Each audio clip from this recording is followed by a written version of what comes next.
Ma, alis na ako. Hindi ka na ba kakain? Hindi na, baka malit ako sa school. Teka anak, yung baon mo. Ayaw nga pala, nakalimutan ko. Salamat, Ma! Sige anak, mag-iingat ka.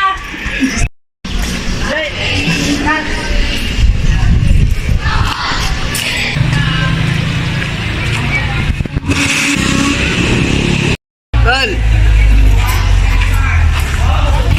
Aga-aga niya na. Madami kasing lamok. Apas mo na ako.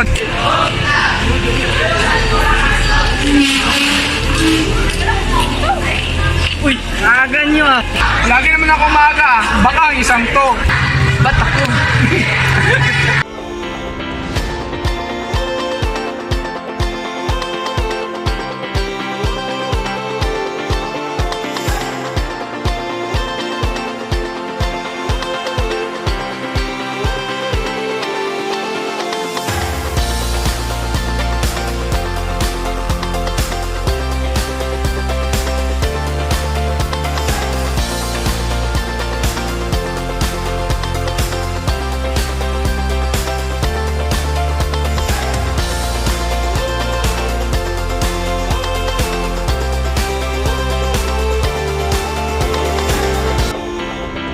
Tol, sama ka?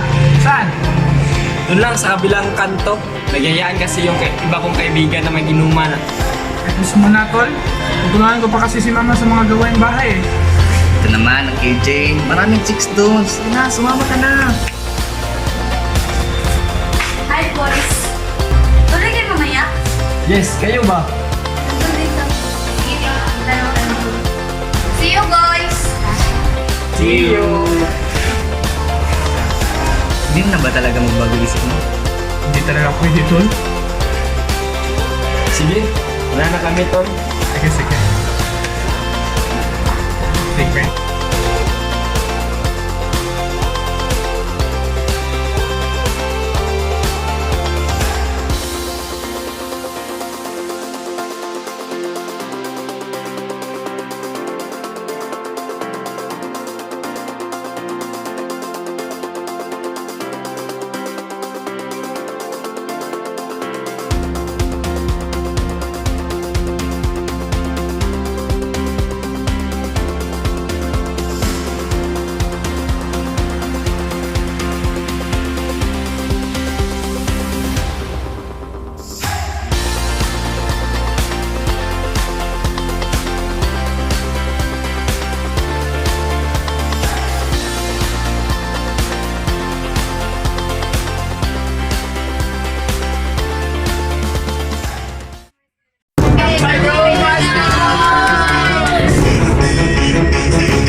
Tingnan mo nangyari kagabi. Why did this guy lagi na? Yan, Dailor. Karoon, Dail.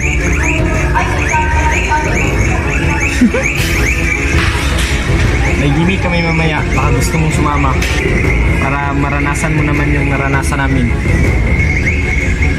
Puro ka na lang bahay para ka naman hindi binata niyan. Sige na to, sumama ka na.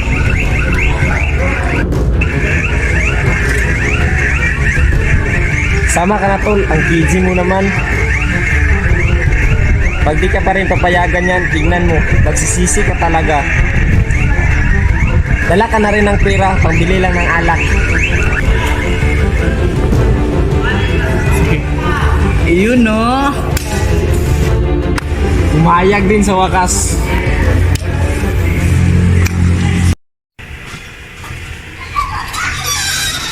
Nandito na po ako. Nasaan ka po? Dito ako sa kusina, naghahanda ng pagkain.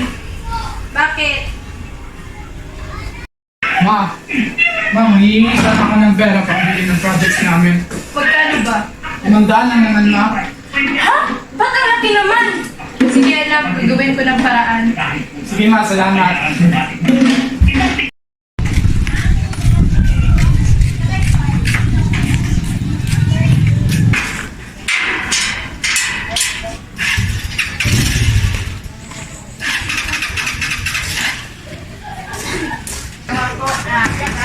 Judy, nandito ka ba? O, Hazel, pasok ka. Ano kasi, Mari, ba akong humiram ng pera? Kailangan lang kasi ng anak ko.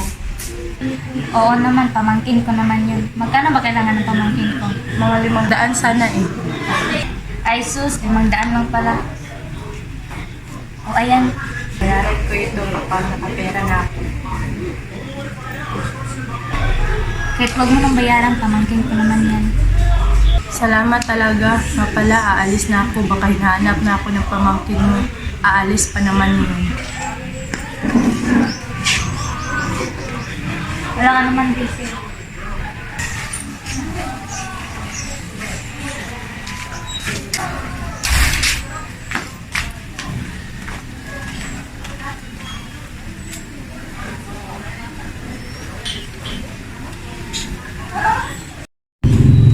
O anak, aalis ka na? Oo ma, baka kasi hinanap na nila ako. O ito pala yung hinihingi mo pambili ng project. Salamat ma. Ma, aalis na ako ah. Sige, umuwi ka ng maaga. Opo ma, Mag-iingat salamat. ka. Salamat ma.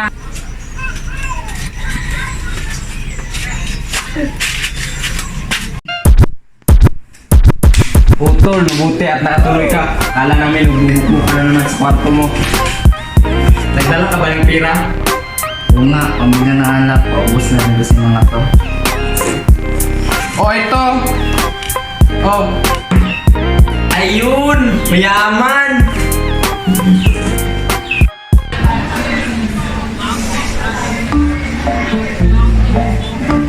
Tara, tati. Sama. Sama ka na. Turing kaya ang beso natin. Sige. Tatas dito.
Hazel, lumabas ka! Oh, Judy, bakit? Alam mo ba ang pinagagawa ng anak mo? Ano bang problema ng anak ko? Wala siya rito, umalis. Gagawa tayo ng project kasama mga kaibigan niya. Project? Ha? Talaga lang ha? Yang anak mo. Kumakating sa klase, natuto na rin mag-yuse at uminom. Judy, huwag mo pagbibintangan ng anak ko. Kung may mas nakilala man sa anak ko, ako yon. Dahil ako ang ina at sinisigurado ko sa'yo, hindi yan magagawa ng anak ko. Sana nga tama ka. Sana nga tama ka, Rizel, at mali yung nakita ng dalawang mata ko.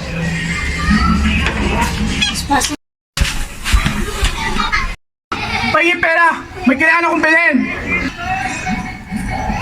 Anak, wala na kasi akong pera eh. Binili ko na kanina para sa pagkain natin ngayon.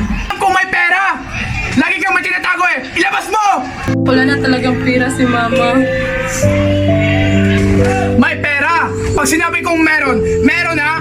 Akin na! Anak, kung sasaktan na talaga ako, wala na talaga akong pera. Walang kwenta! Kenneth, saan ka pupunta? Ayot na buhay na to! Kung bakit ang problema? Pira ang problema niyan, tol. Pera? Pera lang pala kailangan mo eh. Mama kasama mamaya. Saan? Kami bahala. Siguraduhin namin marami kaming makukuha. Siguraduhin yung malaki yan ha! Kita sa aming bahay. Wait! Kita mo yun? Saan? Di ba kailangan mo ng pera? Oo, bakit? Kita mo yun? Hulog ng langit yan, pre. Yan nakatasagot ang problema mo. May pambili na tayo. Ikaw na lumapit. Kami na bahala kung may tao. Dali! Akin na lahat ng pera mo. Huwag kang sisigaw, kung hindi, bubutasin niyo yung tagiliran mo. Diyos ko, iyo, maawa ka na. Para to sa anak ko. Kailangan niya rin ng pera. Tol, bilisan mo na. Akin na! Akin na!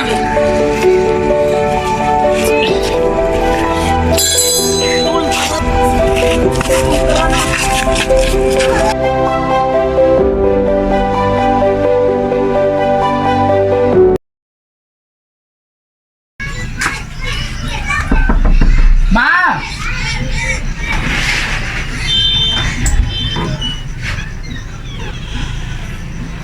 Ano ba yun?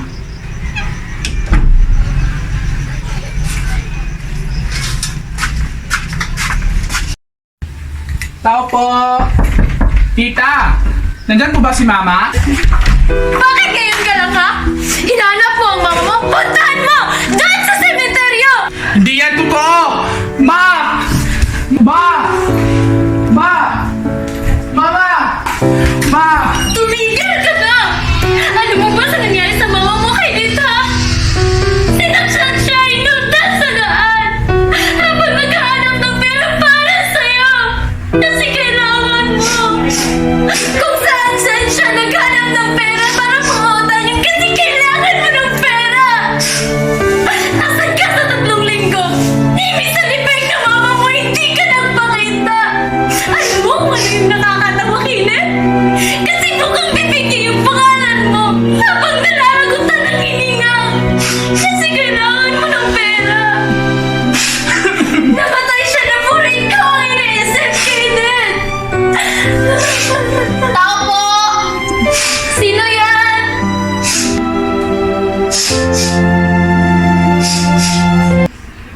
Tao po! Sino yan? Magandang umaga po, ma'am. Dito po ba nakatira si Mr. Kenneth Mariano? Hindi po, ma'am, pero andito siya dahil pamangkin ko siya. Bakit? Ano pong meron? Ikaw po ba si Mr. Kenneth Mariano? May warrant o karis kami laban sa iyo. Ikaw ay may karapatang manahimik o magsawalang kibo. Ano man ang sasabihin ay maaaring gamitin pabor o laban sa iyo. Sa anumang hukuman, ikaw ay mayroon din karapatang kumuha ng abogado na iyong pinili at kung wala kang kakayahan, ito ay pagkakaloob sa iyo. Diyos ko po, anong ginawa mo, Kenneth? Siya po ay tinuro ng lahat ng ebidensya nangyari pagpatay at pagnakaw sa ginang noong nakaraang linggo ng gabi. Nakunan din ang fingerprint niya nung kutsilyong naiwan sa kalsada. Hindi ko alam na si Mama yon, Tita! Patawad!